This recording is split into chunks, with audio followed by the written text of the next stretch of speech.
Put some tape up on this edge of the windshield here, this where the window post goes up, and it attaches right in here into the window post, so we'll have to drill some holes in there. But I located a line here for cut and made a mark on it. I can take this down to the bandsaw in the hanger and cut this extra off now. Same with the right side. I printed out a working copy of the installation instructions for the windshield defroster kit. Got it here. This is the pattern for the instructions for mounting the ducts, the outlets for the ducts for the windshield defroster. It shows how to locate everything behind the windshield. It's 2 inches behind the windshield retainer on it, and then 6 inches off a center on either side. So I can locate those in the boot cowl and get those holes drilled out and set up, ready for painting the boot cowl. Get it done before I paint it. Worked on this lower retainer a little bit more. I took and shrunk it a little bit here so it'd pull in a little tighter coming around this corner, and then I stretched it along here so that it would pull down a little bit more and help cover this gap here that was between it and the boot cowl, and that worked pretty good. That's pretty much covered it. And I put it in the bead roller and just used the flat part of my beading dies and rolled out this this curve that was in here, this form that was in here. I rolled that out flat so that fits down tight flush as it comes around this corner. I may need to extend that out a little bit more. I think I'll put that in there a little bit farther in the beading die so it puts a little bit of a bend edge on there to fit tight against that along there. Did the same thing on the left side. I've got these marked where I can cut them, where this comes down, this line comes down here. I can cut these off here, and they're pretty well shaped up now. I can just do a little bit of more work on those to get them fitted on there just a little bit. So put that edge on there on that. And I'll get some Scotch-Brite pad on the die grinder and polish these up a little bit where these marks are in here from the dies. Then I can paint those up. Well, now while I've got this opened up and the windshield off, I'll go ahead and mark the location for those defroster ducts. It says 6 inches on either side of center line. I'll probably put them on 7 inches because everything's a little wider on this fuselage than the other fuselage, the standard one. So if I put those out 7 inches, that'll be fine. They're in the flat part of this this boot cowl up here. I'll mark those, and then I can drill those holes out. It takes a 2-inch hole for those outlets, those ducts for the windshield defrost, and get those drilled out. And that pretty much finishes what I need to do while this boot cowl is on the airframe here like this. I've got my holes located here for the retainer strips, so I can drill this out with the guide with the drill jig for the nut plate holes and put the nut plates in there. Then I've got to put a doubler in over here where these braces go for the engine cowling. Put a little bead on around the edges of these here. Just roll a little edge around the edge of this boot cowl all the way around it so it fits tight against everything. And I've got the inner and outer retainers off there now, and these are the holes for that will retain the outer retainer. And then this little one here is where the rivet was for the inner retainer. I got to say that putting that Loctite in there, I think it helped quite a bit getting those rivets drilled out of there, because not one of those rivets spun when I drilled them out. They all came out really nice. I guess I'll go ahead and take this boot cowl off of here, and I can do everything on the bench with it. I've got the holes located here for the defrosters, and I started to I stuck my rule in right against the back of the retainer and started to measure out 2 inches from there. And then I changed my mind and I put my rule up on edge and measured out 4 inches or 2 inches from the back of the top of the retainer. 2 inches from the inside of the retainer, put it awful close to the inside of the windshield there. 6 inches from the center line has actually turned out to be not a bad distance on here. It puts it pretty much on the flat portion of this boot cowl, and any farther over this way Would have been okay, but that's not a bad distance like that. So I'll just go ahead and keep that distance. I've got my jig, my nut plate drill jig, and I'm drilling out the holes for the nut plates here in this upper boot cowl. And I'm drilling it from the bottom side out because it got a pretty good arch to it, and it'd be easier to do this way than to try to fight that arch the other way. Now this is a number 6 drill jig, or for number 6 nut plates, but the hole pattern is the same on it as for a number 8, which is what I'm going to use as a number 8. So I'll drill out these rivet holes with a 3/32. Well, actually this is a number 40 drill bit for a 3/32 drill rivets, and then I'll open these holes up for a number 8 screw once I get all the holes drilled for the 3/32 rivets. And I'm leaving the holes parallel with this curve of this retainer strip, so that all of the rivets heads are covered by the retainer strip. Nothing shows through the boot cowl when it's all done. I kind of have to watch on these because I've got other 3/32 holes in here for those pop rivets that I use to hold that retainer in with. So I've got to make sure that I don't make a mistake and put any of the rivets in the wrong hole when I start putting it together, but that shouldn't be too big of a deal. I'll have to take the plastic, protective plastic off of this side where these rivets go, where these nut plates go. I don't want to rivet those on. Actually, what I'm going to do before I put the nut plates on is I'm going to go ahead and paint everything.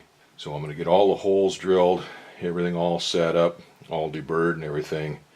Get these doubler plates made up and set so they go on there, and then I'm going to prime this piece, and then I'll put everything together after I prime it. Got all of the rivet holes drilled out for the nut plates, and I went ahead and turned them over. I drilled them from the back side to the front, and rather than just deburr them, I went ahead and turned it over and countersunk them for flathead rivets. I've laid out for a doubler on these engine cowling tabs. I've measured it back 7/10 of an inch from the front here. That's what the width of the flange on that firewall is, so I want them to clear that, and that's kind of what it's for, is to make up for the thickness of that firewall flange where it bends back here, and this boot cowl laps over it.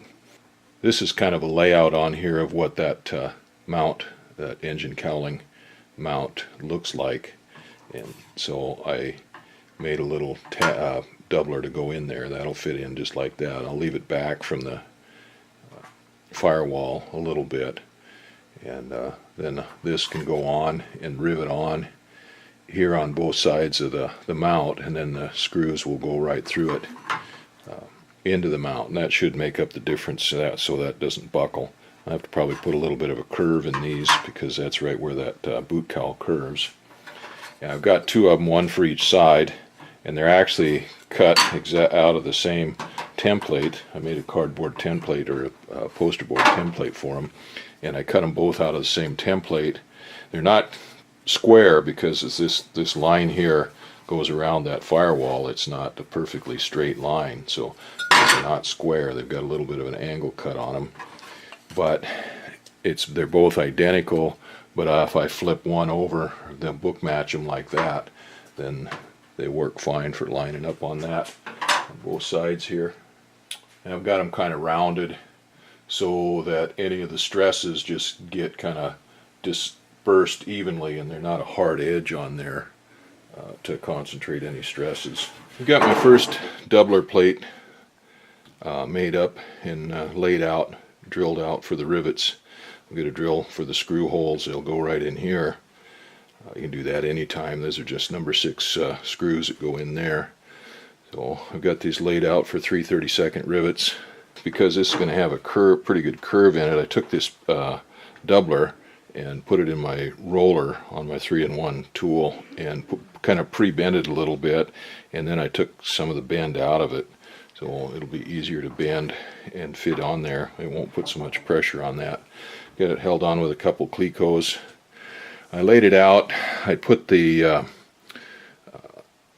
pattern in here for the doubler, or for the bracket, on the metal, and then I was trying to figure out a layout for the rivets. I just went halfway between the outside edge of the bracket and the outside edge of this doubler, and laid out a row of rivets 4/10 of an inch apart. And then when I came up here, I run 3 of them up here kind of in an arc, 3/10 of an inch from this outside edge right here. So I'll do the same thing with the other side, and I'll just lay it out the same way. I think it looks like it's going to work pretty good. Got the 2 doublers all set up. Their holes were drilled for both of them. I drilled the holes into the boot cowl, and then I took everything apart, deburred the holes in the boot cowl. Well, these holes are all deburred. The rivet holes are all drilled for 3/32. And then I went and got a number 25 drill bit and drilled out these clearance holes for these number 6 screws and deburred those holes, so those are ready to go together. Now I marked these with a marker left and right. I'm going to have to remember or figure out which one's which, because they're not symmetric, or they're symmetrical but they're not identical. So I went and dug my hole saw kit out, and I got a 2-inch hole saw. Got it set up in here in the 1/2-inch drill. I'll go ahead and drill these holes out. I've got a backing board underneath that, and it's probably going to be okay, but it's possible that that pilot bit on that hole might go all the way through into the table, so I'll put another nut underneath it. These things always make a nasty hole. Okay, there's one. Okay. There's the other one. Take a little bit of handwork to get that deburred and that hole cleaned up.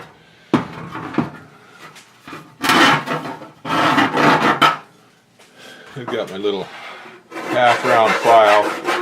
Deburr these holes. And a little bit of sandpaper. That'll polish those up pretty good.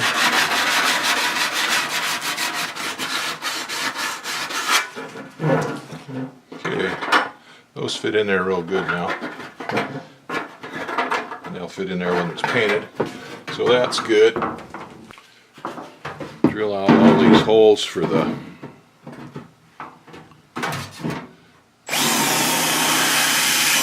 nut plates to, actually I wound up with a number 15 drill bit here. That's 16 for clearance holes for number 8. Floating nut plates, so it's fine if they're oversized. It's actually better because the nut plates can line up to the screws better. Now I use this countersink to clean those holes up. The burrs deburr them on the back side here. I've already countersunk the rivet holes, so they don't need to be countersunk. I'm not trying to countersink these holes. I'm just chamfer them a little bit and deburr them. Okay, now the only thing left to do is to break my edge around here on these, so I can take these doubler plates off, and I have to remember, I have to try to figure out, I think it's 9/10 of an inch from the edge of that bead roller in to get an optimum break on the edge of these panels. Okay, I just confirmed it's 9/10 of an inch setback from the edge of this panel in to where it'll make a break on there. So I'll make my line 9/10 of an inch from these edges, and then I can run that through the bead roller, and that'll bend that edge over into a nice break Because many of the lines on this, or the edges on this, are not straight edges, like this front panel has got different curves on it as it went over that firewall, and so there's different, you can't just lay a straight edge along there and draw a line. Same with the back side. I was taking this little 6-inch rule and just holding it on 9/10 of an inch and making multiple marks, and then playing connect the dots and connected it together. I decided there was a better way to do that, so I got my combination square here, and I set it with this rule to 9/10 of an inch, and then I started marking it. Well, I can't lay it like this because that bridges too much of these curves here, and but I can lay it like this. I started out just going along at an angle like this and making multiple marks, and then connecting the dots. But if I just lay this like this, I can just lay that marker right up against that line and follow that along like that. That made it a little faster, a little easier, and less prone to making mistakes. Every time you make a mark on there, even with this, but especially with this, there's a chance of getting it off. Either mistaking it, not getting it lined up perfect or something, and not getting a good line. But this is making a pretty nice line there now. So this is how I do that.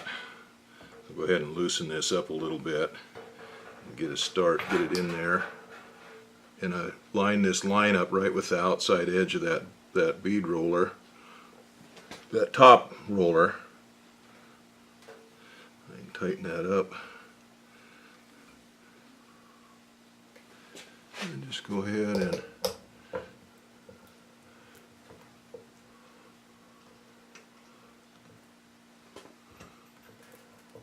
need some sandbags or something on the legs of this bead roller. Okay, now I get to the edge here. I'll just kind of spin this thing around and go down this other side, and then just keep going all the way around like that. Okay, now I got a nice turned over edge on that. It's just a light turn on that.